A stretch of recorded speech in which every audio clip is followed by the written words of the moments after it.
2:00 ng madaling araw at nag-iisa ako sa masikip na opisina na pinagsasaluhan namin ng aking asawa. Hawak ang kanyang iPhone, yung hindi niya halos binibitawan. Ang tanging oras na hindi niya hawak ito ay kapag siya ay tulog, kaya hinintay ko ang aking pagkakataon. Bakit ko ito ginagawa? Nagiging paranoid ba ako? Paano ko maisip na pagdudahan ang sarili kong asawa? Trabaho ko ito bilang isang abogado, nakakakita ako ng kasinungalingan kahit saan. Nagsimula ito sa maliliit na bagay, isang tawag sa telepono na bigla niyang tinapos nang makapasok ako sa kusina. Ilang araw ang lumipas, hiniling ko na hiramin ang kanyang telepono para mag-order ng pizza. Nag-alangan siya bago ibigay, nagkunwari na walang problema, pero alam ko ang totoo. Ang kasaysayan ng tawag at mga mensahe ay nabura. Hindi iyon normal, sinadya iyon. Ano ang itinatago niya? Kailangan kong malaman. Karamihan sa mga tao ay hindi napagtatanto kung gaano kaina ang kanilang mga telepono. Kung sa tingin mo ay madaling mag-tap sa mga landline, mas madaling ma-access ang mga smartphone. Hindi ka naniniwala sa akin. Hanapin mo. Bumili pa ako ng isang mabilisang e-book tungkol sa hacking. Ang mga iPhone ay maaaring i-jailbreak, alisan ng kanilang seguridad. Ang aming anak na babae, matalino gaya niya, ay nakrak ang telepono ng kanyang ina noong araw na nakuha niya ito. Ngayon, nakaupo dito hawak ang kanyang telepono at isang cable ng koneksyon sa aking mga kamay, huminto ako. Talaga bang gagawin ko ito? Gusto ko bang malaman ang katotohanan? Isang maling galaw, isang natuklasang lihim, at lahat ay maaaring gumuho, 19 na taon ng kasal, isang buhay na binuo namin ng magkasama, isang kasal na, sa halos lahat ng bahagi, ay matatag. Nandyan si Doris para sa akin, palaging inuuna ang pamilya. Hindi siya humihingi ng marami. Hindi ako nagpakasal dahil sa pag-ibig, ngunit hindi ko pinagsisihan na pakasalan siya. Nakilala ko si Doris sa isang Sigma Chi party. Ipinapalagay ng mga tao na ang mga fraternity ay tungkol sa pribilehiyo at katayuan, ngunit ang amin ay iba. Hindi ito tungkol sa pera, ito ay tungkol sa kapatiran. Tinanggap namin ang lahat ng uri, mga atleta, nerds, tagalabas, iskolar, basta sila ay mabubuting tao.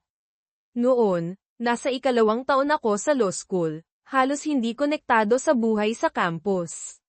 Gayunpaman, noong gabing iyon, kinailangan kong pangasiwaan ang freshman mixer, at doon pumasok si Doris kasama ang kanyang mga kaibigan.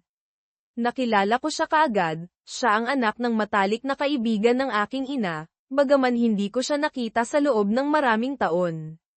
Iba na siya ngayon, malaki na, tiwala sa sarili, hindi katulad ng payat na bata na naalala ko. Kailangan kong bumati, hi siya, baka lasing, sana dope lang. David, tili niya, ipinulupot ang kanyang mga braso sa akin bago magtanim ng isang matapang, nagmamay-aring halik, na parang nagmamarka siya ng teritoryo. Palagi siyang masigla, ngunit ngayong gabi ay pinapalakas niya ito, nagpapakitang gilas, na nililinaw na nakuha niya ang atensyon ng mas matandang lalaki, ang miyembro ng frat, ang namamahala sa kaganapan. Tumambay ako, binantayan siya, at tiniyak na makauwi ng ligtas ang kanyang grupo. Sa kung saan sa halo, nagpasya siyang mayroon kaming isang bagay. Nagsimula kaming magkita-kita casually, walang seryoso. Siya ay isang freshman, ako ay halos tapos na sa law school, pagkatapos ay nakipaghiwalay siya. Gusto kong makakita ng ibang tao, sabi niya sa akin. Nagkunwari akong walang pakialam, ngunit sa kalaunan ay natanto ko kung gaano ko siya na-miss. Si Doris ay hindi tradisyonal na maganda, ngunit mayroon siyang presensya, isang uri ng enerhiya na pumupuno sa silid. Kung wala siya, mas tahimik, mas madilim ang pakiramdam ng mga bagay. Ako ay reserba, lohikal, siya ay kuryente, imposibleng balewalain. Pagkatapos ay dumating ang tag-init. Kailangan ko ng legal na karanasan, at habang ang aking mga kaklase ay nag-aaway para sa mga trabaho sa mga prestihiyosong kumpanya sa malalaking lungsod, Kumuha ako ng posisyon sa isang maliit na kasanayan sa aming bayan sa kolehiyo. Mahirap ang pabahay, ngunit inalok ako ng universidad ng isang dorm kapalit ng pangangasiwa sa mga mag-aaral sa tag-init. Nasa campus din si Doris, kumukuha ng mga kurso sa tag-init. Iniiwasan ko siya hanggang sa pigilan niya ako sa hallway. Kailangan nating mag-usap, sabi niya. Tungkol saan? Tayo. Ang pagkakamaling ginawa ko. Pinagsisihan niya na winakasin ang mga bagay, gusto niya ng isa pang pagkakataon. Hindi ako sigurado, ngunit sumang-ayon ako ng may pag-iingat. Si Doris, gayunpaman, ay all in. Ang kanyang kaarawan ay ika-15 ng Agosto. Nag-18 siya noong tag-init na iyon. Nang tanungin ko kung ano ang gusto niya, hindi man lang siya huminto. Gusto kong makipagtalik ka sa akin, gusto kong ikaw ang maging una ko. Nabigla ako. Hindi ako sigurado kung handa na ako para sa ganoong uri ng responsibilidad. Sinabi ko sa kanya, hindi niya tatanggapin ang hindi. Noong Sabado na iyon ay nagboluntaryo siya sa isang tirahan ng kababaihan. Dapat ko siyang sunduin ng 4 p.m. sa student union. Dumating siya na nakasuot ng jeans, isang ngayon t-shirt, at isang overnight bag na nakasabit sa kanyang balikat. Nakatira kami sa parehong gusali, bakit ang bag? Pagkatapos ay nakita niya ako. Ngumiti siya, dumiretso, hinalikan ako doon mismo sa harap ng lahat. Hindi lang ito pagmamahal, ito ay isang pahayag, isang deklarasyon. Gusto niyang malaman ng mga tao kung ano ang malapit nang mangyari. Bumalik kami sa aking dorm na tahimik. Nagsindi ako ng mga kandila, nagbukas ng isang bote ng White Star Champagne. Kinakabahan siya, ako rin. Hindi ako isang player, nakasama ko na ang 2 babae noon, at ang mga karanasang iyon ay maikli. Ngunit may mga inaasahan si Doris. Dahan-dahan kaming uminom, hinubad ko siya, sinusundan ang aking mga kamay at labi sa kanyang balat. Nang handa na siya, naghubad din ako. Itinapon ang aking shorts sa tabi. Humadyak-jak siya. Pagkatapos ay namangha niya ako. Ang makasama si Doris ay nagpabago sa lahat. Wala siyang takot, walang pagpipigil, at ganap na naroroon sa sandaling iyon. Naghangad siya ng pagiging malapit sa paraang hindi ko pa naranasan dati. Sa kanya, hindi lang ito madalas, nakakatuwa ito, at tiniyak niyang palagi akong gusto ng higit pa. Sa paglipas ng panahon, ang sex ay naging isang bahagi lamang ng kung ano ang mayroon kami. Naging tunay kaming magkasintahan. Sa pagbabalik tanaw, dapat ay nakita ko na ang mga senyales, ngunit noon ay huli na ang lahat. Umiibig ako, alam ni Doris, at natutunan niyang gamitin ang aming koneksyon upang panatilihin akong malapit. Naging extension ako niya, isang pag-aari na ipinagmamalaki niyang isinuot, tinitiyak na alam ng lahat na magkasama kami. Hindi pa ako nagkaroon ng tunay na relasyon dati, gusto ko na pagmamay-ari ng isang tao. Sa kalaunan, nagpasya siyang panahon na para makilala ko ang kanyang pamilya, ang kanyang mga magulang, sina Margaret at Lawrence Boswell, ang kanyang nakababatang kapatid na babae, si Marian, at ang kanyang nakababatang kapatid na lalaki, si Larry Jr.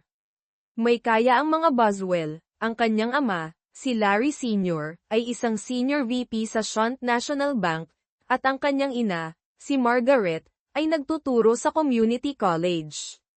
Sila ay may magandang asal, makintab, ang uri ng mga taong nagpaparamdam sa iyo na malugod kang tinatanggap habang tahimik na tinatasa ang iyong halaga.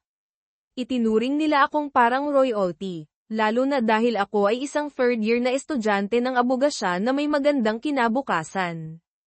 Kilala ni Margaret ang aking ina mula pa noong high school. Habang nagpersige ang aking ina sa nursing, si Margaret ay pumasok sa akademya. Siya ay kapansin-pansin, matangkad, at nagdadala ng sarili na may uri ng karangyan na nagpapansin sa mga tao. Sa edad na 40, halos hindi siya nagmukhang 35. Ang kanyang asawa, bagaman kilala, ay nagsimula nang ipakita ang kanyang edad. Sa edad na 45, mayroon na siyang kapaguran sa kanyang mukha. Ang kanilang 16 na taong gulang na anak na babae, si Marian, ay nagmana ng poise at kapansin-pansing mga katangian ng kanyang ina. At pagkatapos ay mayroong 11 taong gulang na si Larry, na matangkad na at atleta. Kami ay nagkasundo kaagad. Sa paglipas ng panahon, naging higit pa siya sa nakababatang kapatid ng aking kasintahan, naging matalik ko siyang kaibigan.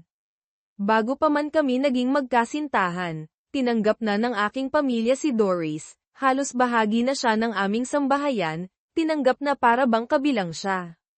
Kahit na ang aking nakababatang kapatid na babae, si Paula, ay hinangaan siya. Hindi tulad ng mga Boswell, hindi kami mayaman. Ang aking ama, si David Sanner, ay co-owner ng isang negosyo ng pag-upa ng kagamitan na pinamamahalaan ng pamilya kasama ang aking tiyuhin, si John. Habang ang aking tiyuhin ay may mahigpit na diskarte at hindi partikular na matalas, ang aking ama ang tunay na dahilan kung bakit umunlad ang negosyo. Ang kanyang kakayahang kumonekta sa mga tao ang nagdulot ng lahat ng pagkakaiba. Ang pera ay palaging isang alalahanin, ang aking ina, si Agnes, ay nagtrabaho bilang isang nurse upang tumulong sa pagsuporta sa amin. Siya ay matangkad, blonde, at hindi may kakaila na maganda, bagaman noon, ang kanyang hairdresser ay may papel sa pagpapanatili nito sa ganoong paraan. Nagtrabaho siya ng mga night shift sa loob ng mahabang panahon na aalala ko at sa kalaunan ay nagtrabaho siya hanggang sa maging head nurse sa ospital. Sa huli, kumita siya ng halos kasing dami ng aking ama, kung hindi man higit pa. Ang aking relasyon sa aking ama ay mas komplikado. Siya ay masigla, palaging hinihikayat akong lumabas sa aking comfort zone. Piliin mo ang iyong mga laban, sabi niya. Iwasan ng isang away kung kaya mo, ngunit huwag matakot na manindigan. Madalas naming nakikita ang mga bagay ng iba, ngunit isang bagay ang tiyak, aprobado siya kay Doris. Siya ang para sa iyo, sabi niya sa akin. Nasa kanya ang utak at ang hitsura, tulad ng kanyang ina. Lumaki ako, ang paborito kong mga gabi ay ang mga kapag nagtrabaho ang aking ina sa late shift mula 4 p.m. hanggang hating gabi tuwing Biyernes at Sabado. Papayagan ako ni tatay na magpuyat, sasanduan niya siya habang inaalagaan ko ang aking mga kapatid. Pagdating nila sa bahay, magdadala sila ng burgers at milkshakes. Minsan, gayunpaman, umuwi siyang mag-isa ng mas huli kaysa karaniwan. Madyay gising ako sa tunog ng shower na tumatakbo, mahinang mga boses sa kanilang silid-tulugan, mahinang halakhak ng aking ina, pagkatapos ay ang pamilyar na pag-ungol ng kanilang kama. Kahit na mahigpit ang pera at kumuha ang aking ina ng mga karagdagang shift, may pagmamahal sa aming tahanan. Ang aming mga pamilya ay malalim na magkaugnay, ang aking ina at ang ina ni Doris ay halos hindi mapaghihiwalay. Ipinapalagay ng lahat na ang aming relasyon ay humahantong sa kasal. Nilinaw ng aking ina, isa siyang hindi kapani-paniwalang babae, Davy, huwag mong sirain ito. Naghihintay kaming lahat para sa kasal. Mahal niya ako, ngunit sa kanyang paningin, bata pa rin ako. At baka pagdating kay Doris, ako nga. Gusto ko kung paano madali ang mga bagay, hindi komplikado, walang pressure. Ngunit may ibang mga plano si Doris. Noong Setyembre, lumipat siya. Nasa aking huling taon ako sa law school, sinusubukang manatiling nakatuon, ngunit iginiit niya na magsama kami. Pinahirapan nito ang aking pananalapi, ngunit hindi siya nag-alala. Ilang banayad na pahiwatig sa kanyang ina, at nadagdagan ang kanyang allowance.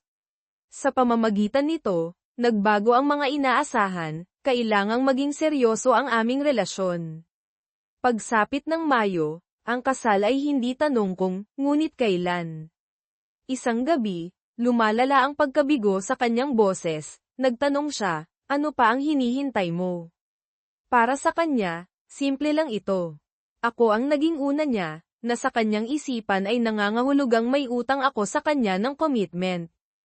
Ang irony, desisyon niya iyon. Ngunit para sa kanya, hindi iyon nagpabago sa mga katotohanan.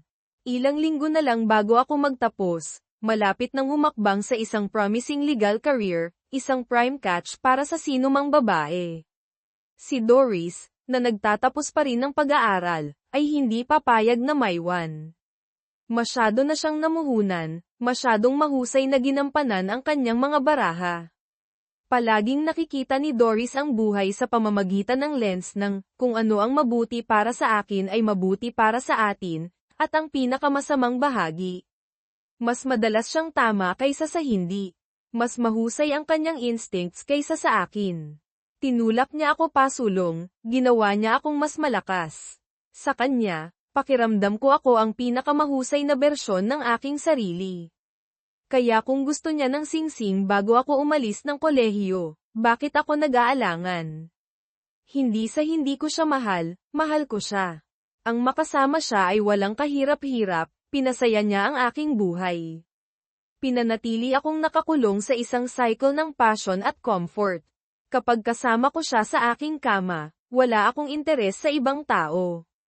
Kilala ko ang mga lalaki na hindi makalusot sa isang magandang babae nang hindi nagtataka kung ano siya sa kama. Kay Doris, hindi sumagi sa isip ko ang kaisipang iyon. Mayroon akong lahat ng gusto ko. Ngunit magpakailanman, hindi pa ako handa. Gumawa ako ng mga dahilan, masyado pa siyang bata. 18 pa lang siya habang papalapit ako sa 25. Ito ay isang lohikal na argumento, ngunit hindi isang ganap na tapat. Nakita ng aking ina, mas mature si Doris kaysa sa iyo, sabi niya nang walang emosyon. Ako ay 17 nang pakasalan ko ang iyong ama. Hindi ito tungkol sa edad, ito ay tungkol sa kung handa ka ng maging isang lalaki. At ang katotohanan na nag-aalangan ka pagkatapos makasama siya na parang mag-asawa ay nagpapatunay na hindi ka. Gusto niya akong lumaki. Hindi ako sigurado kung handa na ako. 18 pa lang siya, sabi ko. Paano kung magising siya isang araw at mapagtanto na napalampas niya ang pagiging bata? Ikaw ang natatakot na makaligtaan, sagot ng aking ina. Makukuha mo ang iyong law degree, sisimulan ang iyong karera, at iiwan siya. Hindi siya nagkamali. Sa huli, si Doris ay may masyadong impluwensya at masyadong maraming tao na sumusuporta sa kanya. Sumuko ako. 1 linggo pagkatapos pumasa sa bar exam, nagpakasal kami. Hindi ako nagkaroon ng bachelor party, halos wala akong oras para sa isa. Nagpupuyat ako ng 20 oras para sa New York bar, isa sa pinakamahirap sa bansa. Kahit na ang mga nagtapos sa Harvard ay may 41% na pass rate lamang. Pagsapit ng aking mga resulta, 3 buwan ng buntis si Doris. Opisyal, ito ay isang aksidente, ngunit sino mang naniniwala na iyon ay naive. Tiniyak ni Doris ang kanyang lugar 3 araw bago ilabas ang aking mga resulta sa bar. Nalaman namin na nagdadalawang isip kami. Kinakabahan na ako na malaman kung nakapasa ako. Ang aking trabaho sa kumpanya kung saan ako nag-intern noong tag-init ay nakadepende dito. Ang pagbagsak ay nangangahulugang pagkawala ng lahat, ang pagpasa ay nangangahulugang pagtaas ng sweldo na lubhang kailangan namin. Ngunit kahit na, sa pamamagitan nito, masikip ang pera. Nagtrabaho ako ng 60 oras sa 1 linggo para lamang makabili ng diapers. Hindi hinayaan ni Doris na pigilan siya ng pagbubuntis o pananalapi, kinuha niya ang kanyang huling final ng junior year 1 oras bago pumutok ang kanyang panubigan. 5 oras ang lumipas, nang walang anumang reklamo, nagsilang siya ng 2 perpektong identical na sanggol na babae. Para sa akin, ito ay pag-ibig sa unang tingin. 18 taon ang lumipas, mahal ko pa rin sila, ngunit hindi sa parehong paraan. Ang mga unang ilang taon ay isang pakikibaka, masikip ang pera, at ang aming apartment ay naging mas maliit sa bawat araw. Ngunit hindi nagreklamo si Doris. Ang pagiging ama ay isang halo ng pagkamangha at takot. Lagi kong maaalala na tinatabihan sila sa gabi, binabasa ang Make Way for Ducklings, Charlotte's Web, at Anne of Green Gables. Sila ang aking maliit na mundo. Naniniwala na malulutas ko ang anumang problema, patigilin ang ulan sa pamamagitan lamang ng pagngiti. Hindi madali ang buhay, ngunit ang kanilang mga yakap, ang kanilang halakhak, ginawa nitong sulit ang bawat paghihirap. Ngunit hindi bawat araw ay puno ng mga kwento bago matulog at init. Noong gabing dinala ang magkapatid sa ospital, gumuho ako. Hindi si Doris. Hinawakan niya ang aking mukha sa kanyang mga kamay at pinilit akong makipagkita sa kanyang tingin. David, pakinggan mo ako, sabi niya ng mahigpit. Magiging maayos sila. Naniniwala ako na, anuman ang mangyari, palagi kitang mamahalin at tatayuan. Sa mga unang taon na iyon, siya ang pundasyon na humawak sa aming kasal. Hindi ko alam kung kaya ko iyon kung wala siya. Gusto kong ibigay sa kanya ang lahat, gusto kong magtagumpay para sa kanya, para sa kanila. Bago ang kasal at mga anak, ang ambisyon ay hindi kailanman naging aking malakas na suit. Kung ako ay tapat, ako ay naging tamad, ngunit ang pag-ibig, responsibilidad, at pagiging ama ay nagpabago sa akin. Ginawa nila akong walang awa, at upang sumulong, gumawa ako ng mga sakripisyo. Ang pagsira sa abogasya ay hindi madali, mahabang oras, mataas na stress, maliit na agarang payoff. Kailangan kong maging mas matalino kaysa sa kompetisyon, gamitin ang bawat loophole, at hanapin ang bawat anggulo. Sa bahay, sina Doris at ang kambal, sina Patricia at Elizabeth, o Pat at Beth, ay ginawang sulit ang lahat. Nag-aral ng night class si Doris habang inaasikaso ko ang oras ng pagtulog. Pagod ako, ngunit masaya ako.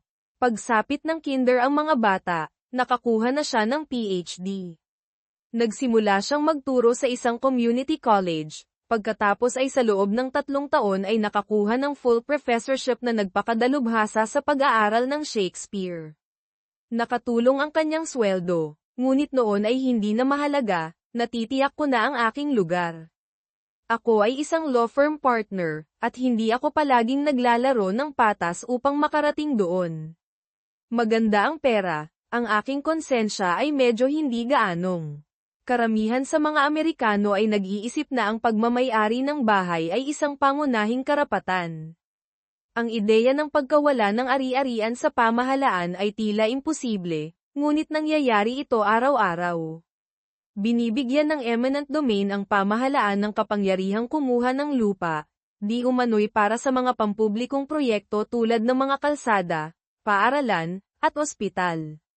Sa papel, ang mga may-ari ng bahay ay binabayaran ng patas. Sa katotohanan, kung ikaw siguro kung naniniwala kang patas ang gobyerno, ikaw mismo ang tipo ng taong mawawalan ng lahat.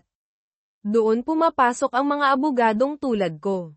Ang mga kaso ng eminent domain ay sumusunod sa mahigpit na pamamaraan, at alam ng isang bihasang abogado kung paano ito pagsamantalahan. Karamihan sa mga may-ari ng bahay ay walang legal na representasyon o kumukuha sila ng isang walang karanasan. Ang susi sa pagwawagi sa batas ng foreclosure ay simple, maging unang pangalan na nakikita ng mga tao kapag kailangan nila ng tulong. Mayroon akong kalamangan, ang aking huling pangalan sa law school, Landon, ay dumating bago mismo ang Landrew, na nangangahulugang gumugol ako ng 3 taon na nakaupo sa tabi ni James Landrew, isang matalino, ambisyosong lalaki na may malalim na koneksyon sa politika. Mabilis siyang umakyat sa ranggo, nakakuha ng papel bilang legal counsel para sa Legislative Committee ng New York State Senate sa mga korporasyon at asosasyon. Ang komite na iyon ay nangangasiwa sa mga kaso ng domain, at sa eminent domain, hindi na ito tungkol sa mga pampublikong proyekto, ito ay isang kasangkapan, isang paraan para sa mga makapangyarihan na kumuha mula sa mahina. Sa mga panahong ito, ang kinumpiskang lupa ay hindi napupunta sa mga highway o ospital, ito ay ipinapasa sa mga pribadong developer. Tinatawag nila itong redevelopment, ngunit sa totoo lang, ito ay pagnanakaw na may papeles. Sa tingin mo ba nagmamalabis ako? Tingnan mo ang gusali ng New York Times. Ang lupang kinatatayuan nito, prime real estate sa Midtown Manhattan, ay kinuha sa ilalim ng eminent domain. Ang deal ay iniulat na nakatipid sa Times ng $80 milyong, maginhawa, hindi nila naisip ang iulat ang bahaging iyon. Ang trabaho ko ay ipaglaban ang aking mga kliyente, o kahit man lang lumaban sa loob ng mga limitasyon ng sistema. Ginampanan ko ng maayos ang laro. Kumuha ako ng mga appraiser na alam mismo kung anong mga numero ang kailangan ko. Sinigurado ko na ang mga opisyal ng gobyerno na humahawak sa pagpapahalaga ng ari-arian ay may tahimik na side gig sa akin. Nakakuha ang aking mga kliyente ng mas magagandang deal kaysa sa makukuha nila ng mag-isa. Ngunit ang tunay na susi sa pananatiling nangunguna ay ang malaman kung ano ang darating bago ang sinuman. Doon pumapasok si Jimmy. Nagsimula ito sa maliit, isang casual na heads up tungkol sa isang land grab sa kahabaan ng Hudson, pagkatapos ay naging isang pattern, pera para sa impormasyon. May kahinaan si Jimmy, pagsusugal, kabayo, slot machine, kasino sa lupaing reservation. Palagi siyang nasa utang, hindi eksaktong panunuhol, mga pautang lamang na hindi kailanman nabayaran. Ang mga kasosyo ng aking firm ay humanga sa aking kakayahang hulaan ang mga pagkakataon, pinayaman sila ng aking mga instinct. At sa loob ng maraming taon, gumana ito ng maayos. Walang technically illegal, kaunting inside knowledge lang, kaunting pagmamaniobra. Sinabi ko sa aking sarili na naglilingkod ako sa publiko, ngunit kapag tumawid ka ng isang linya, ang susunod ay mas madali. Isang gabi, tumawid ako ng isa pa. Hinak ko ang telepono ni Doris, advanced ang spyware. Bawat tawag ay ni-record, bawat text ay ipinasa sa aking telepono. Kaya ko ring makinig sa live na pag-uusap sa real time. Sa teorya, walang anumang sinabi o ginawa niya ang may tatago sa akin. Ang katotohanan, syempre, ay mas magulo. Sa unang araw, gumugol siya ng 5 oras sa telepono, inaayos ang mga recording. Nakakapagod ito, 45 minuto na pinag-uusapan ng isang damit na nakita niya sa mall, isang buong oras na ginugol sa pagtalakay ng isang libro sa isang kaibigan. 3 linggo ng pakikinig sa mga walang kabuluhang pag-uusap ang nakakumbinsi sa akin na ako ay katawa-tawa. Handa na akong i-uninstall ang software, at pagkatapos ay dumating ang mga mensahe. Nasa isang meeting ako nang mag-buzz ang telepono ko, 3 notification, sunod-sunod. Bihira kaming mag-text ni Doris, wala sa amin ang mahilig dito. Sinuri ko, 3 intercepted texts. Tandaan, 2 araw na lang, Mark. Miss na kita. Kailan at saan? Pagkatapos ay ang reply, Cooper at 12:30. Mahal kita. Tumagal ng ilang sandali bago nakahabol ang aking utak. May lunch date si Doris sa isang taong nagngangalang Mark, isang taong miss niya, isang taong mahal niya. Ang Cooper ay isang maliit, tahimik na restaurant sa labas lamang ng lungsod, ang uri ng lugar na pinipili mo kapag ayaw mong mapansin. Nakalipas na ang tanghali, hindi ako aabot sa oras, ngunit may isa pa akong opsyon, maaari akong makinig. Inilagay ko ang spyware, ikinonekta ang aking iPad, at sumakay sa aking kotse. Sa una, ang naririnig ko lang ay ingay sa kalye, nagmamaneho pa rin si Doris. Pagkatapos ay ang mahinang tunog ng isang restaurant.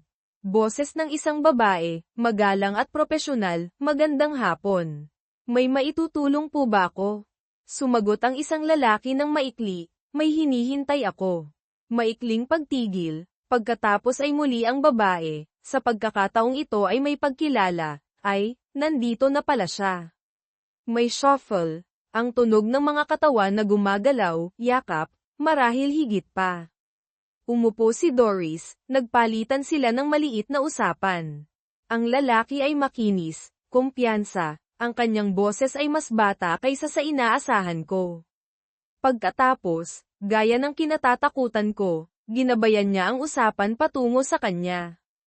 Pinuri niya siya, ang kanyang buhok, ang kanyang damit, ang kanyang kagandahan, ang kanyang kabataan.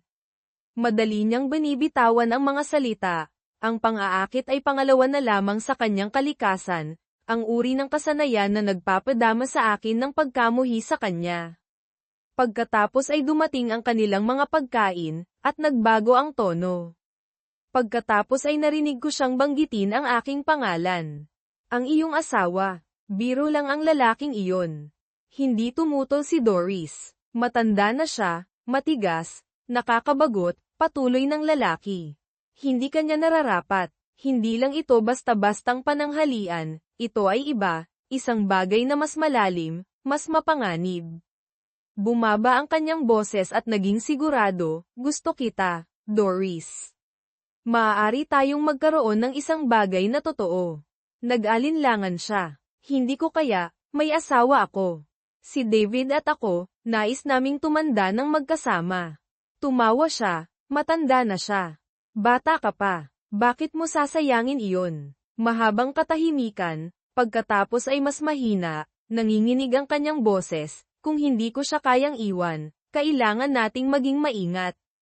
Isa pang pagtigil, pagkatapos ay halos pabulong, inamin niya, wala pa akong nakakasama maliban kay David.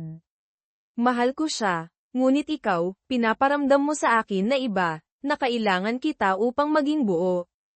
Kailangan mo lang akong ipakita sa iyo, bulong niya. Ang nararamdaman mo para sa kanya ay hindi pag-ibig, ito ay obligasyon. Bumantong hininga siya ng malakas. Kailangan ko lang ng panahon, para sa kapakanan ng lahat. Hindi mapakali ang kanyang tugon, matagal na akong naghihintay. Alam ko, sabi niya ng mahina, ngunit kailangan kong gawin ito sa tamang paraan.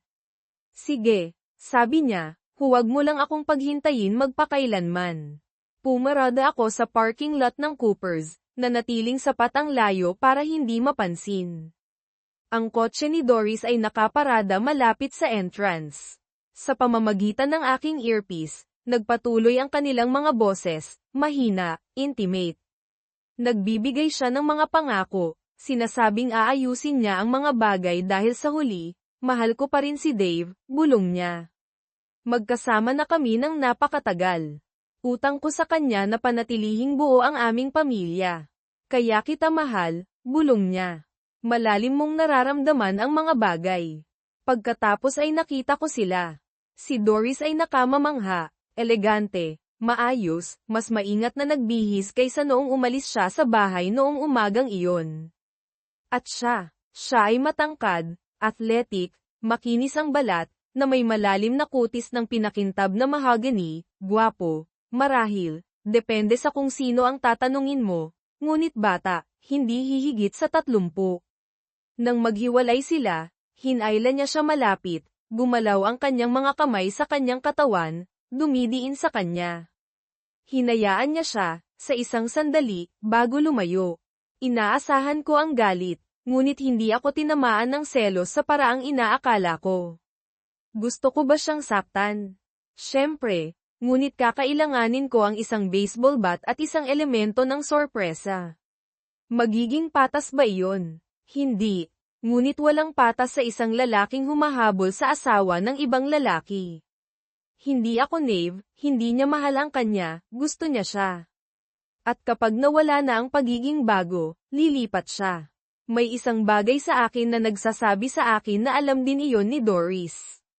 Hindi siya bulag sa nangyayari, gumagawa siya ng desisyon, hindi sa kanya, sa akin. Akala ba talaga niya na papayag ako dito?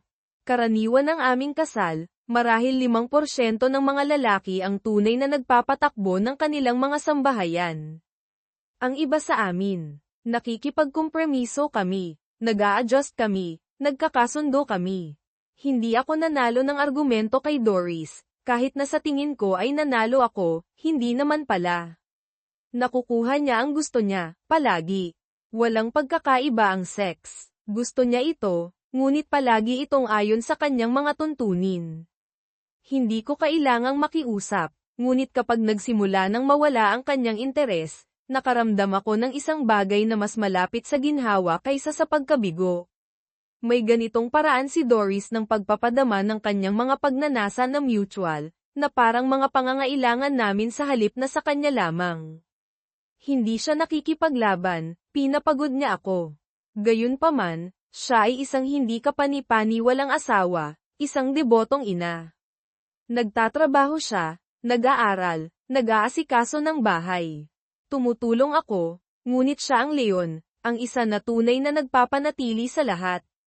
At kung manipulahin niya ako, hindi ito malisyoso, iyon lang ang paraan ng pagpapatakbo niya. Kinamumuhian ko lang ito sa mga bihirang sandali, tulad ng kapag natanto ko kung gaano siya nasisiyahan sa pagkakaroon ng kapangyarihang iyon sa akin. Alam ng bawat may asawang lalaki na may bahid ng kamalayan sa sarili na hinuhubog siya ng kanyang asawa, tinutulak siya, binabaluktot siya sa kanyang kalooban. Bahagi lang ito ng dynamics. Ngunit si Mark, iba si Mark, naiintindihan ko kung bakit siya naaakit sa kanya. Siya ay sariwa, ipinagbabawal, isang paalala na ang buhay ay hindi mahuhulaan, na maaari pa rin niyang sorpresahin ang kanyang sarili. At oo, ang katotohanan na siya ay itim ay may ginampanang papel, ang pagiging bago nito, ang kagalakan. Ngunit hindi ito magtatagal. Si Mark ang una, ngunit hindi siya ang huli. Ang ideyang iyon ay nakabalisa sa akin ng higit sa anumang bagay, hindi dahil sa kanya, kundi dahil alam ko na kung gusto ni Doris na gawin akong uri ng asawang nagpapahintulot dito, kaya niya. At ano ang mga opsyon ko? Manatili o umalis? Hindi madali ang umalis, nagtayo kami ng buhay na magkasama, nagpalaki ng mga anak, dumaan sa napakaraming bagay. At kinamumuhian kong aminin ito, ngunit kailangan ko siya. Pagkatapos ng napakaraming taon, hindi ko alam kung paano hindi magkaroon si Doris sa aking buhay. Noong gabing iyon, pinilit kong kumilos ng normal, ngunit nakita ni Doris ang aking kilos. Sumimangot siya. Anong problema, Dave? Umiling ako. Wala, trabaho lang. Mahabang araw. Pinag-aralan niya ako sandali, hindi kumbinsido. Sumosobra ka na, sabi niya ng mahinahon. Dapat kang magpabagal. Alagaan mo ang iyong sarili. Baka sumali ka sa gym. Tinitigan ko siya. Sumali ako sa gym 1 taon na ang nakalipas. Bawat umaga bago siya magising, umaalis ako para mag-training. Nabawasan ko ang 13 sa 18 pounds na nadagdag ko sa mga nakaraang taon. Mayroon akong personal trainer. Nangako akong magbabago. Walang kinalaman ang pagkaakit niya kay Mark sa pagiging out of shape ko. Ito ay kung paano niya ako nakikita. Ako ay isang gamit na, komportableng pares ng tsinelas. Si Mark, siya ang make and tab na bagong takong na gusto niyang subukan. Ngunit sa huli, isusuot pa rin niya ang tsinelas, kahit na hindi na niya ito pinahahalagahan. Hindi ko iyon personal na tinanggap. Sa kaibuturan, alam kong may mga desisyon na dapat gawin si Doris. Kinabukasan, nakakuha ako ng isang hindi inaasahang sorpresa, isang flag na mensahe mula sa spyware, isang tawag sa telepono na halos hindi ko pinansin, ngunit nanalo ang pag-uusisa. Pumasok ako habang sumasagot si Doris. Hi, Mom, sabi niya. Gusto kong magtanong tungkol sa Thanksgiving. Magdadala ka ba ng bourbon sweet potatoes at broccoli salad? Ang boses ng kanyang ina ay mainit ngunit direkta. Siyempre, mahal. Ngunit sabihin mo sa akin, kumusta ang pananghalian kasama si Mark? Nag-alangan si Doris. Ay, Mom, kahanga-hanga siya, ngunit gusto niya ng higit pa, at hindi ko kaya. Bakit hindi? Dahil may asawa ako. Pinili ko si David. Bumantong hininga, pagkatapos ay humigpit ang boses ng kanyang ina, binigay mo na sa kanya ang lahat, at ano ang ibinigay niya sa iyo? Nagkaroon ka ng mga pagkakataon na ayusin iyon noon pa. Nawala na ang iyong leverage, malalaki na ang mga bata, hindi mo na sila magagamit pa. Hindi ko kailanman gagawin iyon, sabi ni Doris ng mariin. Maaaring ako ay isang masamang asawa, ngunit hindi ako magiging isang masamang ina. Kalokohan. Naging mahusay kang asawa. Mayroon bang kahit minsan na nagreklamo si David? Wala. Nagtayo ka ng perpektong tahanan, nagpalaki ng 2 matalinong anak na babae, at mas mataas ang kita mo kaysa sa kanya. Ginawa mong madali ang kanyang buhay. Nanginginig ang boses ni Doris. Oo, ngunit ito ay panloloko. Kung hindi lang siya pumayag, sagot ng kanyang ina. Makinig ka, ang mga lalaki at babae ay hindi pareho. Alam mo kung paano ito gumagana, ang mga babae ay nagpipik mamaya, ang drive ng mga lalaki ay kumukupas, ngunit lumalaki ang sa atin. Kailangan natin ng iba't iba, gusto lang nila ng release. Maaari kang masiyahan ang maraming lalaki habang limitado si David sa kanyang stamina. Kung mahal ka niya, maiintindihan niya. Mahabang pagtigil, pagkatapos ay bumantong hininga si Doris. Hindi ko alam, sentimental si David. Sa tingin mo ba ay tatanggapin niya ito? At kung hindi, ayaw kong mawala siya. Hindi ka mawawala, tiniyak ng kanyang ina. Tingnan mo ang iyong ama. Hindi siya henyo, ngunit mayroon akong ibang mga lalaki sa loob ng halos 30 taon. Nag-adjust siya, gagawin din ni David. Sinigurado iyon ni Agnes noong itinulak kanya sa kanya. Hayaan mo akong makipag-usap sa kanya, mas naiintindihan niya siya kaysa sa sinuman. Pagkatapos ng ilang mas maraming kasiyahan, natapos ang tawag. Naupo ako roon sa katahimikan, naninigas ang hindi paniniwala sa aking dibdib. Napilitan akong pakasalan si Doris, isang masamang pakiramdam ang umakyat sa aking gulugod. Palagi akong may hinala sa isang bagay. Ngunit hindi ko hinayaang tanggapin ito bilang katotohanan, at ngayon, ang pakikinig sa telepono ni Doris ay nakumpirma ang higit pa kaysa sa handa kong harapin. Ang pagdinig sa mga unfiltered na saloobin ng mga tao sa paligid mo ay parang pagtingin sa isang salamin na nag-aalis ng bawat nakakaaliw na ilusyon, at ang nakita kong tumitingin sa akin ay hindi gaanong. Sa loob ng maraming araw, inaasahan ko na may magbabago. Ilang paghaharap, ilang paghahayag, ngunit walang nangyari. Pagkatapos ay dumating ang isa pang tawag, sa pagkakataong ito ay mula kay Beth. Hoy mom, late na kami ni Pat darating sa Tuesday para sa Thanksgiving, pero kailangan naming bumalik ng Saturday. May plano kami kasama ang ilang football players pagkatapos ng laro nila sa Sunday. Oh, alright, sagot ni Doris. Sasabihin ko sa dad mo, pero hindi pa rin ba nakikipagkita si Pat doon sa swimmer, si Rick? Oo, sabi ni Beth, tumatawa, pero kailangan lang niyang harapin iyon. Bumantong hininga si Doris. Hula ko nagbago na ang panahon kung okay lang sa mga lalaki na nakikipag-date ang girlfriend nila sa ibang tao. Ay mom, huwag kang maging makaluma. Pero habang pinag-uusapan natin iyan, kumusta ang nangyayari kay Mark? Hindi. Talagang hindi. May asawa ako sa tatay mo, sabi ni Doris ng mariin. Humadyak si Beth. Come on mom, matanda na si dad. Bata ka pa. Hindi mo hahayaang pigilan ka ng ilang outdated na ideya sa pagkakaroon ng kaunting kasiyahan. Maiintindihan niya, mahal ka niya. Hindi naman siya may choice, sino pa ba ang gusto sa kanya? Nagtaginting ang halakhak sa telepono, at pagkatapos ay sumingit ang boses ni Patty. Mom, gusto mo bang kausapin namin si Dad para sa iyo?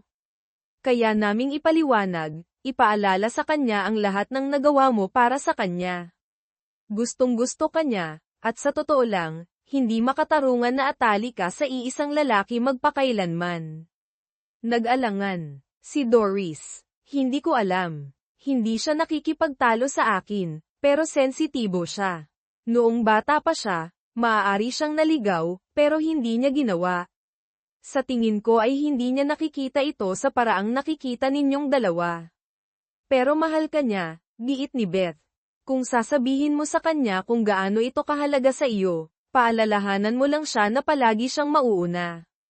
Iyon ang sinabi ko kay Rick, dagdag ni Pat, at okay naman siya. Well, nakikipag-usap na ang lola mo kay Grandma Langdon. Sana lang maintindihan ng tatay mo na hindi kapalit si Mark. Ang mayroon kami ni Mark ay hindi man lang malapit sa kung ano ang ibinabahagi namin ng tatay mo. Hindi lang ako nasaktan sa pagdinig sa aking mga anak na babae na pinag-uusapan ako ng ganoon, winasak ako nito. At ang pinakamasama, dapat ay napanatag ako sa katotohanan na naniniwala pa rin sila na mahal ako ni Doris, ngunit hindi ako. Sa loob ng maraming araw, nakipagbuno ako dito, hindi ko maunawaan ang aking sariling mga emosyon. Pagkatapos ay sinuri ko ang aking sarili. Sigurado, nag-eehersisyo ako, mas maganda ang kondisyon ko kaysa sa mga nakaraang taon, ngunit binaliwala ko ang kulay abong bumabalot sa aking buhok at ang mga lipas na damit na isinusuot ko dahil sa nakagawian. Dapat mukhang may kintab ang mga abogado, hindi matanda. Kaya pumunta ako sa isang upscale salon. Pinahina ang mga kulay abo, pinutol at inayos ang aking buhok ng maayos. Hindi nagsalita si Doris. Susunod, pinalitan ko ang buo kong wardrobe sa New York, mas matalas na mga suit, mas modernong fit. Hindi na ako 30, pero hindi na rin ako mukhang mahigit 50. Gayunpaman, tila hindi napansin ito ni Doris o ng aking mga anak na babae. Nang dumating ang mga batang babae sa bahay para sa Thanksgiving, inaasahan ko kahit man lang isang pagdaan na puna. Wala, pareho lang ang malalayong halik sa pisngi na ibinigay nila sa akin sa loob ng maraming taon. Naging invisible na ako sa sarili kong bahay, at ang totoo ay halos wala na kaming magkatulad. Mas marami akong alam tungkol sa kanila kaysa sa malalaman nila tungkol sa akin. Palagi akong pribado, at dahil doon, bumuo sila ng isang ganap na maling bersyon kung sino ako sa kanilang mga isipan. Dumating ang Thanksgiving, at kasama nito, ang aming pinalawak na pamilya, 21 katao na nagsiksikan sa aming bahay. Dumating sila ng maaga para sa parada, pagkatapos ay nanirahan para sa football. Inangkin ng mga lalaki ang sala, inangkin ng mga babae ang kusina. Mabilis akong tumigil para tingnan ang aking hipag na si Marian at ang asawa ni Larry Jr., si Ann, na nagbabantay sa mga nakababatang bata. Tumutulong si Beth, pagkatapos ay tumakas ako papunta sa aking opisina, nilock ang pinto, at naglagay ng headphones. Sa pamamagitan ng telepono ni Doris, nakinig ako sa usapan na nagaganap sa kusina. Pumasok lang siya sa kanyang opisina at isinara ang pinto, sabi ni Patty. Sumabat ang boses ng aking ina. Anong problema sa anak ko? Anong ibig mong sabihin, inay? Tanong ni Doris.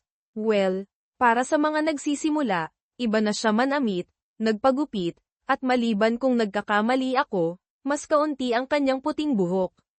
May napansin ako, pero hindi ko matukoy, pag-amin ni Doris. Pamayat din si Hyun, dagdag ng kapatid kong si Paula. Hindi niya ako nakita mula noong nakaraang Pasko. Siguro, sang-ayon ng aking ina. Ewan ko, sabi ni Doris.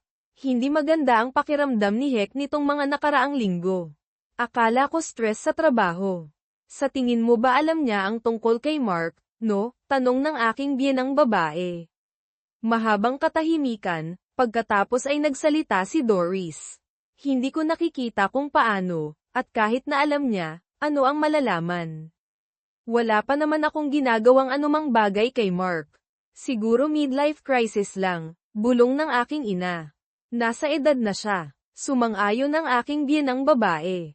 At dahil lumipat na ang mga babae, baka nawawala lang si Hyun. Iyon ang magpapaliwanag sa biglaang pagbabago. Sabi ni Margaret Boswell, dapat tayong maging maingat, babala ng aking ina. Kailangan siyang ibalik sa realidad. Kung ito ay midlife crisis, kailangan nating harapin ito ng maingat. Nag-alinlangan si Doris. Baka dapat kong isantabi muna si Mark. Kalokohan, sagot ng aking ina. Kailangan lang ni David ng gabay. Kailangan niyang sundin ang programa. Hindi makakatulong kung magsisimula kang pagdudahan ang sarili mo. Idinagdag niya, nagkikihitan si Patty. Dapat bang sabihin na lang ni inay na gusto niya ang isang kasintahan ng hindi diretsahan? Sabi ng aking ina, dapat unahin ang mga lalaki na kausapin siya. Hayaan siyang marinig ito mula sa kanyang ama at kay Larry. Napagdaanan na nila ito, masaya sila. Walang dahilan para hindi rin maging masaya si David. Pero kung hindi siya sigurado, hindi ngayon ang panahon para ihagis ang isang mas batang lalaki sa kanyang mukha. Kailangan nating unti-untiin siya. Ibig mong sabihin, unti-untiin siyang tanggapin ang isa pang lalaki sa buhay ng kanyang asawa, tanong ni Patty. Halos hindi mapigilan ang pagtawa. Siyempre hindi, sagot ng aking ina. Ang iyong ama ay isang mabuting tao, isang mapagmataas na tao, isang tapat na asawa. Kung haharapin natin ito ng maayos, maiintindihan niya. Hindi ko pinabayaan ang aking asawa, dagdag niya. Hindi ako kailanman nagkaroon ng kasintahan nang hindi tinitiyak na masaya siya.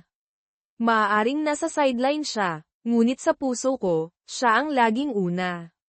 Alam ni Dave Sr. na siya ang pag-ibig ng aking buhay, at ngayon ay nasa sa atin na ito.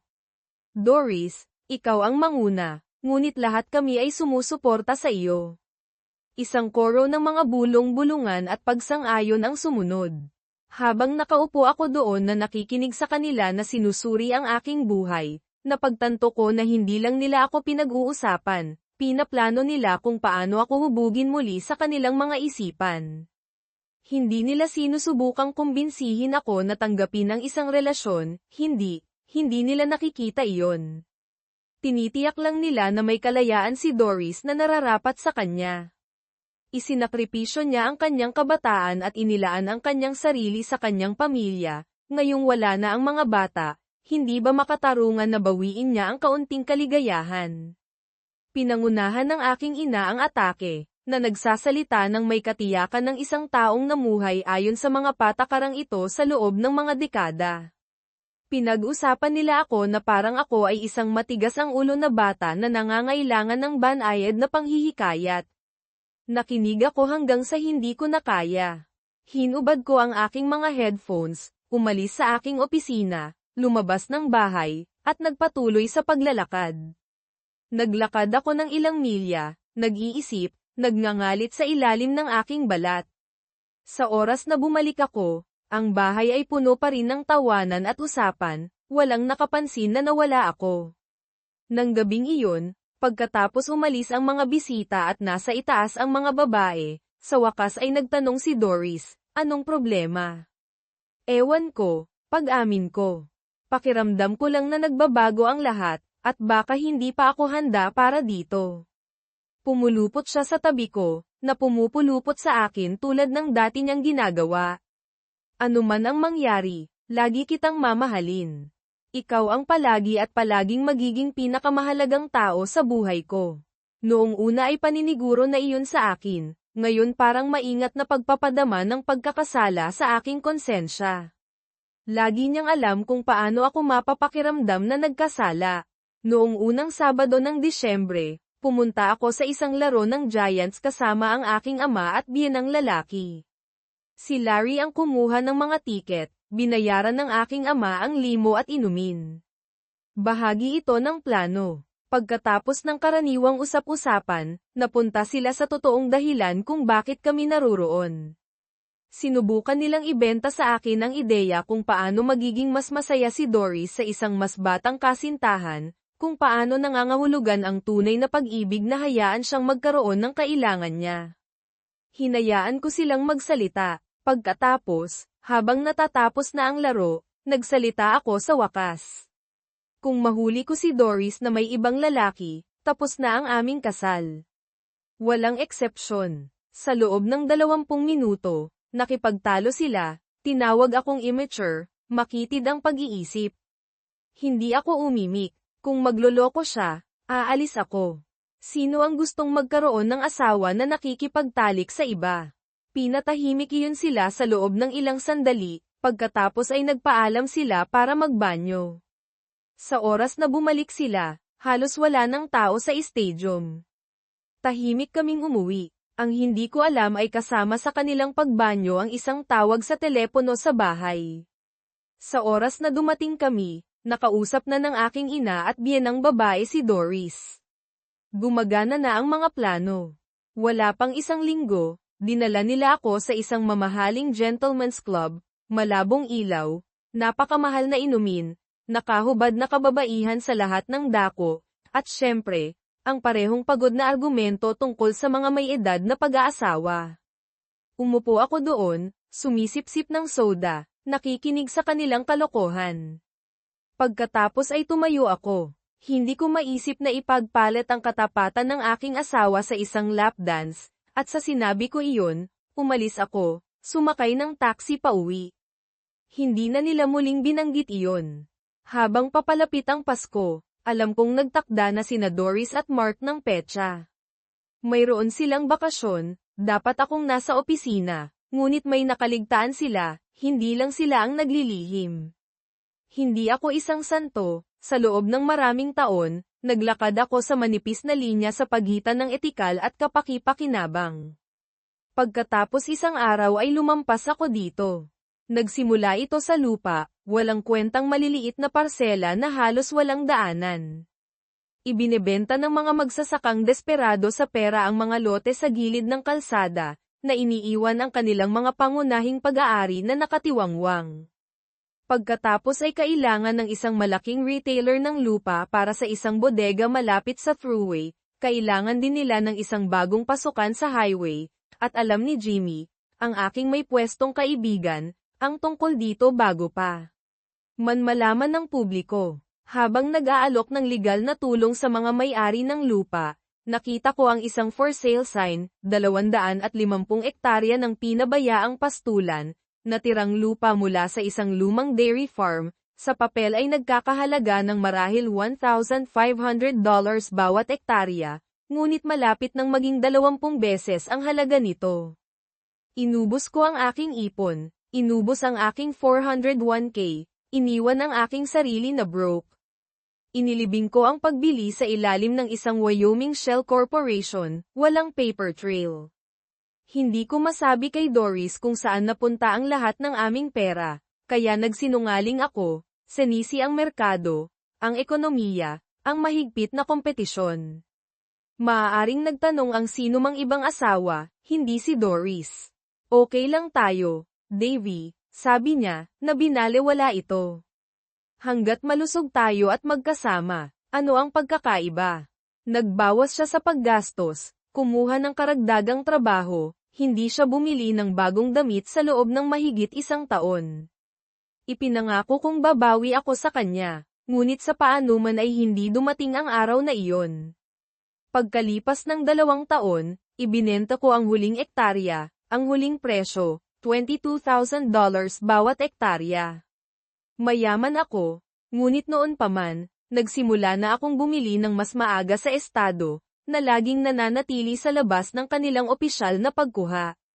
Nagsimulang magtanong ang mga tao, ang mga tunay na insider, mga politiko, developer, ay ayaw ng investigasyon. Hanggat nanahimik ako, iniwan nila ako. Hindi ko ginastos ang pera, sinabi ko sa sarili ko na para iyon sa aming kinabukasan. Balang araw, makakaisip ako ng malinis na paliwanag. Ang huling bagay na gusto ko ay malaman ni Doris kung anong uri ako ng tao. Ang bisperas ng Pasko ay para sa pinalawak na pamilya, ang araw ng Pasko ay sa amin, gaya ng dati. Inayos ni Doris at ng aking ina ang lahat, isang malaking pabo, ang sikat na tupa ng aking biyenang babae, ang signature baked ham ng aking ina. Inilalabas ko ang pabo mula sa bagong-bagong Mercedes ni Doris, isang regalo sa kaarawan mula sa kanyang mga magulang, nang lumapit ang aking ina. David, sabi niya, ang kanyang tono ay hindi nag-iwan ng anumang puwang para sa argumento, kapag tapos ka na, kailangan nating mag-usap. Hindi ito isang kahilingan. Dinala niya ako sa opisina ng aking ama at tinapak ang sofa sa tabi niya. Umupo ako, hinawakan niya ang aking mga kamay, pinisil ang mga ito tulad ng dati niyang ginagawa noong bata pa ako. Parang hindi ka ang sarili mo, sabi niya ng mahinahon. Kung may problema, nandito ang pamilya para sa iyo. Sinuri niya ang aking mukha, naghihintay ng isang pagtatapat. Hindi ako nagsalita, hindi siya bobo, alam niya. Lamambat ang kanyang boses. David, sinusuportahan ng isang tapat na lalaki ang mga pangangailangan ng kanyang asawa, nagsasakripisyo ang isang mabuting asawa, tulad ng ginawa ni Doris para sa iyo. Sa wakas ay napagtanto niya na hindi ako kasing clueless gaya ng iniisip nilang lahat, ngunit sa halip na ihulog ang kanilang plano, binago niya ang kanyang diskarte.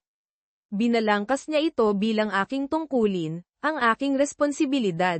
Sa kanyang isipan, hindi ito tungkol sa pagtataksil, ito ay tungkol sa paggawa ng tama. Ganap niyang hindi naunawaan ang kanyang anak, at kasalanan ko iyon. Napakatagal ko nang nagpanggap na hanggal kaya totoo nila itong pinaniwalaan, sa kanilang mga isipan, ako ang walang muwang na asawa, Ang lalaki na maaari nilang manipulahin sa pamamagitan ng mga apela sa pag-ibig, katapatan, at responsibilidad. Ngunit nagkakamali sila. Hindi ako ang taong iyon, hindi na. Mas maraming teknolohiya ang nagbunyag ng kanilang mga lihim, na inilalantad ang katotohanan tungkol sa mga taong akala kong kilala ko. Hindi ko nakikita kung paano ang pagkakaroon ng asawa na nakikipagtalik sa iba ay isang bagay na dapat ipagmalaki, sabi ko. Kumaibot siya ngunit hindi sumagot. Ang lahat sa buhay ay transaksyonal, patuloy ko. Gumagawa kami ng mga kasunduan, hindi palaging tungkol sa pera, ang ilan ay espiritual. Gumagawa kami ng mga panata sa harap ng Diyos, na humihingi ng kanyang pagpapala. Maaari kaming matisod, ngunit hindi bababa sa sinusubukan namin. Nakipagtagpo ako sa kanyang tingin, pinanatili ito. Kung hindi, maaaring wakasan ng isang babae ang pagpapatulog sa kanyang anak sa kama na may mga labi na mainit pa rin mula sa pagtataksil sa kanyang asawa. Siya ay nanigas, anumang tugon na inihanda niya ay nawala, gulat, kahihiyan, galit, at sa wakas ay sakit. Ang kanyang boses ay halos isang bulong. David, ano ang sinabi mo? Nakipagtagpo ako sa kanyang tingin na walang pag-iwas. Nakakadiri ang paghalik sa iyong mga anak pagkatapos makipag-cheat sa kanilang ama. Kumalas ang kanyang mga kamay sa akin. Tumayo siya, halos matisod habang tumatakbo palabas ng silid. Sa hallway, naghihintay si Doris. Inay, tanong niya, na may pag-aalala sa kanyang boses. Anong nangyari? Ito ay binalak, marahil ang buong pamilya ay naghihintay para sa paghaharap na ito. Lumabas ako sa pintuan. Nasa akin pa rin ang ekstrang susi ng sasakyan ni Doris. Sumakay ako at nagmaneho. Napunta ako sa Hendrick Hudson Lookout, ang lugar na tinatawag naming Lovers Walk noong mga bata pa kami noong high school. Inabot ako hanggang sa senior year para lakasan ang loob na dalhin ng isang babae dito, at kahit na noon, halos hindi ako lumagpas sa first base. Hindi ako ang tipo na magpapasaya sa isang babae sa aking mga braso. Sa oras na ako ay 25 at bagong labas ng law school, nagbago ang lahat, iba ang tingin sa akin ng mga babae. Ngunit noong panahong iyon, mayroon na akong kasintahan. Nakahawak na sa akin si Doris, at hindi siya bibitaw. Kapag gusto niya ako, inaasahan akong naruroon. Ngayong may gusto siyang iba, inaasahan akong umalis. Baluktot na loika, ngunit makatwiran ito sa kanya. Hinubog ni Doris ang aming buhay, ang aming tahanan, ang aming mga anak, ang aming kinabukasan. Hindi ko sana naitayo ito kung wala siya, at ngayon ay gusto niya ng isang kilig, isang paggambala. Hindi niya ipinagkakait sa akin ang parehong mga kalayaan, hindi lang siya naniniwala na mayroon akong kapasidad na samantalahin ang mga ito. Dahil sa kanyang mga mata, ako ay matanda at kaawa-awa. Ang interbensyon ng aking ina ay nilayon upang bigyan ako ng katiyakan, upang ipakita sa akin na ako ay minamahal at kasama. Ngunit ang kanilang kabaitan ay nagkumpirma lamang kung paano nila ako nakikita, mahina. Ang totoo, nakita ko na ito na paparating. Dati akong knave, ngunit hindi ako nanatili sa ganoong paraan. Natutunan ko kung paano maglaro. Pinanood ko kung paano ito gumana at umangkop, hindi dahil kailangan ko, kundi dahil gusto kong manalo. Hindi para sa pera, hindi para sa kapangyarihan, dahil ang pagkawala kay Doris ay nangangahulugan ng pagkawala ng lahat, at ako ay natatalo kay Doris sa loob ng 20 taon. Ipinark ko ang kotse, kinuha ang aking iPad, at na-access ang spyware. May boses na dumating, si Beth. Nawala si Hyun, at nawawala ang kotse ni Inay. Kung swerte tayo, hindi na siya babalik, dagdag ni Ann. Alam ko na noon na hindi ako gusto ni Ann, ngunit ngayon ay sa wakas ay mayroon na siyang dahilan. Si Ann ay problema, mababa ang boses, si Ann ay problema, mababa ang boses, mahilig sa drama. At sa wakas, pagkatapos ng 27 taon, malaya na siya. Pagkabalik ko sa lungsod, nagpark ako ng kotse malapit sa aming apartment sa Manhattan. Sa labas, Nakita ko ang aking ina na nakatayo sa tabi ng fountain, umiiyak. Hindi ako tumigil. Wala akong nasabi. Bumalik ako sa kalsada. Nang tumawag si Doris noong gabi, sinagot ko ang telepono, binasa ang listahan ng numero na iniwan niya. Mapang-akit, yung babaeng kayang gawing tanga ang mga lalaki. Hindi matalino si Larry J, pero may estado siya at pera, at tiniyak nito ang lugar niya sa piling nito. Mayroon silang 5 taong gulang na anak na lalaki na may blondeng buhok at asul na mga mata, katulad ng dapat sanang ama niya. Lagi ko nang pinagtataka. Ngayon, habang nakikinig ako, inilatag ng nanay ko ang plano niya. Matigas ang ulo ng anak ko, sabi niya. Halos inakusahan niya akong pinagtaksilan ko siya. Hindi naman ganyan si David, sabi ng aking biyenang babae. Masyado siyang mabuting tao para gawin yun, masyado siyang maraming alam, sagot ng nanay ko. Malamang nagkamali ang mga lalaki. Sumingit ang boses ni Doris, tensyonado. So, anong gagawin natin? Ayokong mawala ang asawa ko. Kailangan nating maging matalino. Kung ayaw niyang sumang-ayon ng kusa, kailangan natin siyang kumbinsihin, sabat ng kapatid kong babae. Hindi natin dapat maliitin ang kapatid ko, lagi siyang nagkalkula. Ang tinutukoy niya ay ang larong poker. Noong teenager ako, napagtanto ko na mandaraya ang aming Tito Jack, alam ng lahat, pero walang kumukumpronta sa kanya. Naglalaro lang kami para sa mga sentimo, pero, kinamumuhian ko ang minamanipula, kaya pinag-aralan ko ang mga pamamaraan niya ng ilang linggo. Hinayaan ko siyang isipin na nananalo siya, at sa loob ng ilang linggo, natalo siya. Hindi niya ako pwedeng akusahan, kung gagawin niya yun, ilalantad niya ang sarili niyang mga panloloko. Sa huli, tumigil ang larong poker, at hindi na ako kinausap ni Tito Jack. Oo, pero may kahinaan si David, sabi ng nanay ko. Tapos inilatag niya ang kanyang estratehiya, alak. Bihira akong uminom, kahit kaunti lang, tulog na ako sa New Year's Eve party. Pupunuin nila ang baso ko, samantala, gagampanan ni Ann ang kanyang papel, maglalandi, magmumungkahi, dadalhin ako sa kung ano ang kailangan nilang mangyari. Kapag sapat na akong lasing, dadalhin nila ako sa itaas, huhuberin, at ipapatulog sa kama kasama ng ibang babae. Kukuha sila ng mga litrato. Pagsapit ng umaga, madyay gising ako na naguguluhan, may hangover, na may katibayan na nagtaksil ako. Sa ganyang klaseng panakot, anong masasabi ko? Wala akong ibang pagpipilian kundi tanggapin ang bagong kasunduan ni Doris. Siyempre, hindi ibig sabihin noon na papayagan din ako sa parehong kalayaan. Hindi ito tungkol sa pagiging patas, ito ay tungkol sa kontrol.